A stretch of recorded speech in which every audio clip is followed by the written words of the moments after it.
আসসালামু আলাইকুম সুপ্রিয় দর্শক, শুভেচ্ছা জানবেন।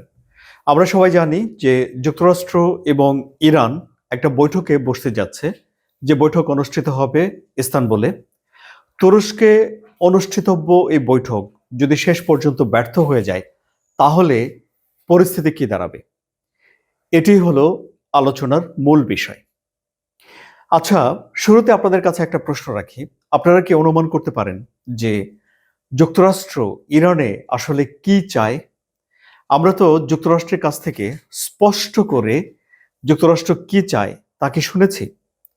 ডোনাল্ড ট্রাম্প চান যে ইরানের সঙ্গে একটা চুক্তি করা হোক, এবং সেই চুক্তির জন্য বেশ কিছু শর্তের বিষয়েও আমরা জানি।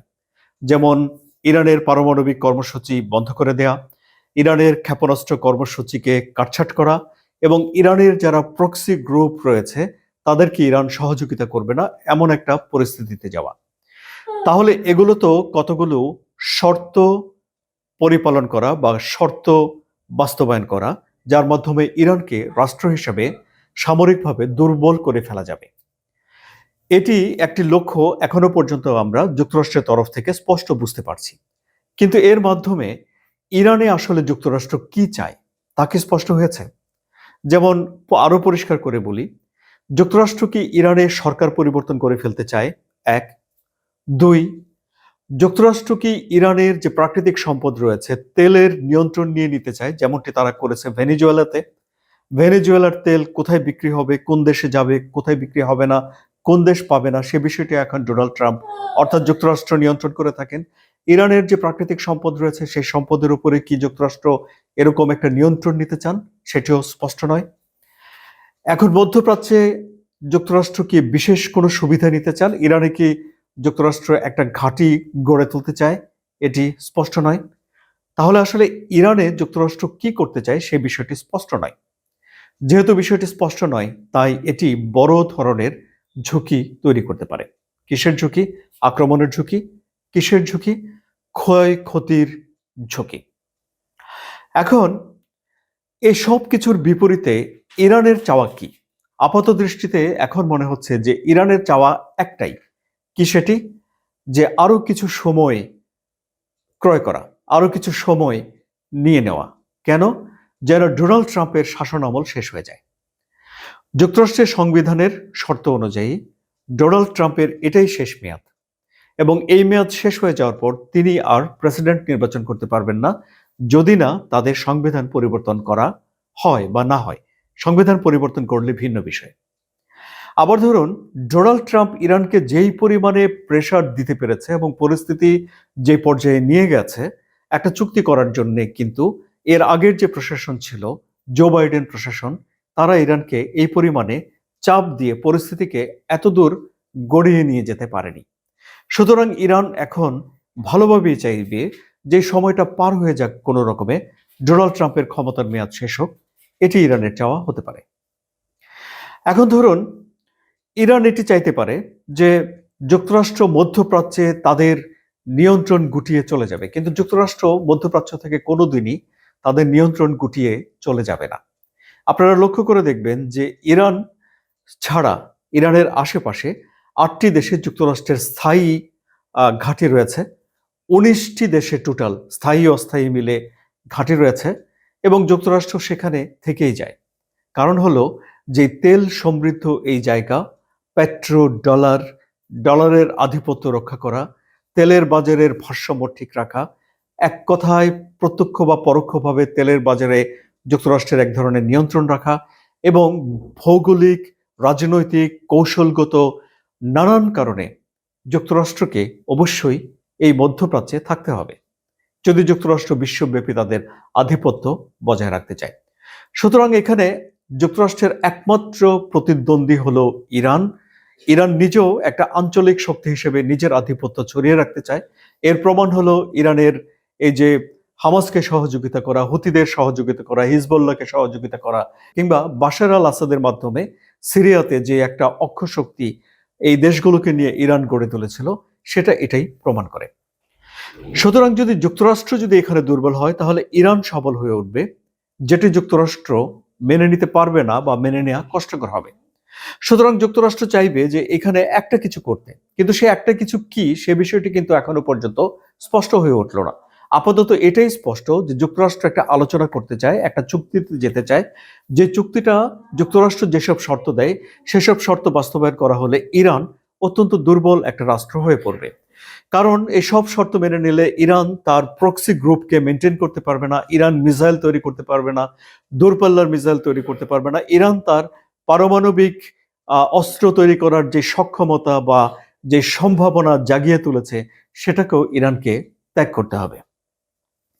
এখন ধরুন, তাহলে যদি যুক্তরাষ্ট্র চায় যে ইরানের সরকার পরিবর্তন করে ফেলবে, তাহলে সেটি কি যুক্তরাষ্ট্রের পক্ষে খুব সম্ভব? সেটিও খুব একটা সম্ভব নয় বলে মধ্যপ্রাচ্যের বিশেষজ্ঞরা বিভিন্ন গণমাধ্যমে সাক্ষাৎকার দিয়ে বলেছেন। কেন? কারণ তারা বলেছেন যে বিক্ষোভ এখানে অনুষ্ঠিত হয়েছে, সেই বিক্ষোভে মাত্র ৩০ লাখ মানুষ অংশগ্রহণ করেছিল। ইরানের মোট জনসংখ্যার পরিমাণ হলো ১১ কোটি। তাহলে ১১ কোটি মানুষের মধ্যে মাত্র ৩০ লাখ এই বিক্ষোভে অংশগ্রহণ করেছে, এবং এই বিক্ষোভে ৩ ধরনের মানুষ অংশগ্রহণ করেছে। এক ধরনের মানুষ হলো যে অর্থনৈতিকভাবে তাদের দেয়ালে পিঠ ঠেকে গেছে। যে সময় তারা বিক্ষোভ শুরু করেছিল সেখানে একটা $১ নোট নিয়ে ইরানে গেলে ১৪ লাখের মতো ইরানের রিয়াল পাওয়া যেত। ব্যবসা বাণিজ্য তাদের লাটে উঠে গেছে। সুতরাং তারা যুক্তিসঙ্গতভাবে আন্দোলনে নেমেছে, যে যুক্তিটাকে এবং যে দাবিটাকে যৌক্তিক বলে মনে করেছেন ইরানের প্রেসিডেন্ট মাসুদ পেজেশকিয়ান, এবং তিনি বলেছেন যে এই বিক্ষোভকারীদের সঙ্গে বসা উচিত। দ্বিতীয় যে গ্রুপটি এই বিক্ষোভে অংশগ্রহণ করেছে তারা হলো যে এক ধরনের নৈরাজ্য তৈরি করা, বিশৃঙ্খলা তৈরি করা এবং একটা ঘোলাটে পরিস্থিতি তৈরি করে লাভবান হওয়ার সুযোগ নেওয়া। এবং তৃতীয় যে গ্রুপটি সেখানে অংশগ্রহণ করেছে সেটি ডেফিনেটলি ইসরায়েল এবং যুক্তরাষ্ট্রের সমর্থন পুষ্ট একটি গ্রুপ, যারা সরকার পরিবর্তন করতে চেয়েছে। এই জোরালোভাবে এরকম বিশ্লেষণও সেখানে রয়েছে। সুতরাং যখন বহির্বিশ্ব যখন সরকার পরিবর্তন করার জন্য চেষ্টা করবে, বা এটি ইরানের জনগণের উপর যখন স্পষ্ট হয়ে উঠবে তাদের কাছে যে বাইরের কোনো দেশ, বিশেষ করে যুক্তরাষ্ট্র এবং ইসরায়েল ইরানের সরকার পরিবর্তন করে ফেলতে চায়, তখন সেখানে একটা দেশাত্মবোধ জেগে উঠতে পারে। ফলে সরকার পরিবর্তন করা খুব একটা সহজ কাজ হবে না। আবার ধরুন, আমরা ধরে নিই তর্কের খাতিরে যে যুক্তরাষ্ট্র এবং ইসরায়েল মিলে ইরানে এই সরকার পরিবর্তন করে ফেললো, কিন্তু সরকার পরিবর্তন করা এক বিষয় এবং পরবর্তীতে যারা সরকার গঠন করবে এবং পরবর্তীতে দেশটির উপর নিয়ন্ত্রণ ধরে রাখা সেটি ভিন্ন বিষয়। এবং একটা সরকার পরিবর্তন করে ফেলার মানে এই দাঁড়ায় না যে ইরানের মতো একটা দেশে যাদের নিজস্ব সংস্কৃতি, নিজস্ব সভ্যতা রয়েছে এবং যারা সাহসী এবং যারা নিজস্ব চিন্তা ভাবনা দিয়ে চলতে পছন্দ করে, এরকম একটা জাতি সরকার পরিবর্তন হয়ে গেলেই যে তারা যুক্তরাষ্ট্রের বশংবদ হয়ে যাবে বা যুক্তরাষ্ট্রের ডিজাইন অনুযায়ী চলবে, এই বিষয়টিরও নিশ্চয়তা কেউ দিতে পারছে না। সুতরাং এখন দেখা যাচ্ছে যে যদি এই বিক্ষোভ এবং এসব আলোচনা ব্যর্থ হয়ে যাওয়ার পর যদি কোনো কারণে সরকার পরিবর্তন হয়েও যায়, তারপরেও একটা বড় ধরনের অনিশ্চয়তা সেখানে থাকছেই। আবার ধরুন, হামলা করে বা যুদ্ধ করে সেখানে সরকার পরিবর্তন কতটা সহজ হবে সে নিয়েও নানা রকম প্রশ্ন রয়েছে। আবার এই যে হামলাও যে কতটা সহজ হবে সে নিয়েও নানা রকম প্রশ্ন রয়েছে। কেন? কারণ ইরানের ভৌগোলিক অবস্থান, কারণ ইরানের যারা প্রক্সি গ্রুপ রয়েছে তারা, কারণ ইরান হুমকি দিয়ে রেখেছে যে পুরো অঞ্চলে একটা যুদ্ধ ছড়িয়ে পড়বে, আঞ্চলিক যুদ্ধ ছড়িয়ে পড়বে। আঞ্চলিক যুদ্ধ যদি ছড়িয়ে পড়ে তাহলে হরমুজ প্রণালী বন্ধ হয়ে যাবে। হরমুজ প্রণালী যদি বন্ধ হয় তাহলে তেলের বাজার অস্থির হয়ে উঠবে। অস্থির মানে হলো যে ব্যারেল প্রতি তেলের দাম $10 করে বেড়ে যেতে পারে, যার সরাসরি প্রভাব বিশ্বব্যাপী পড়বে। এমনকি যুক্তরাষ্ট্রও এই অর্থনৈতিক কুফল থেকে নিজেদেরকে মুক্ত রাখতে পারবে না। আবার ধরুন, যুক্তরাষ্ট্র কি সত্যি সত্যি একটা হামলা করে ফেলবে? হামলা করার আগে যুক্তরাষ্ট্রের বেশ কয়েকটি বিষয় বিবেচনা করার দরকার রয়েছে বলেই অনেকে এখন মনে করছেন। কি কি বিষয়?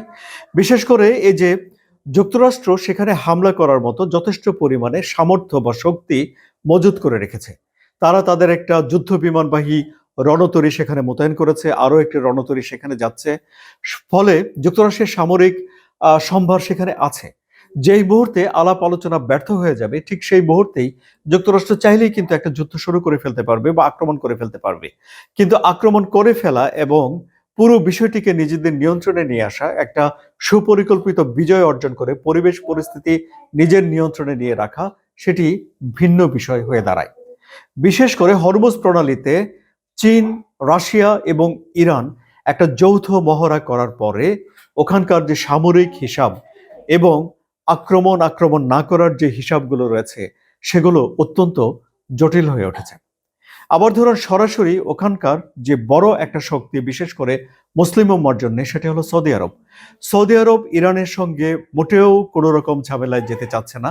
সৌদি আরব স্পষ্ট করে বলে দিয়েছে যে যুক্তরাষ্ট্র যদি আক্রমণ করে তাহলে সৌদি আরব তার আকাশ, তার মাটি, তার পানি ব্যবহার করতে দেবে না। এবং ইরানের সঙ্গে সৌদি আরবের যে কূটনৈতিক সম্পর্ক আবারও স্থাপিত হয়েছে, সেটি চীনের মধ্যস্থতায় হয়েছে। ফলে এখানে এই আঞ্চলিক যেই যুদ্ধের আশঙ্কা, সে বিষয়টি অত্যন্ত বড় হয়ে ওঠে। ফলে পরিস্থিতি যতটুকু জটিল মনে হচ্ছে, পরিস্থিতি তার চেয়ে বেশি জটিল। যুদ্ধ শুরু করার সিদ্ধান্ত নেওয়াতে জটিল, যুদ্ধ শুরু করে দিলে সেটি আরো জটিলতর হবে এবং পরিবেশ পরিস্থিতি অনুকূলে থাকবে না, পুরো বিশ্বের উপরে এর একটা প্রভাব পড়ে যেতে পারে।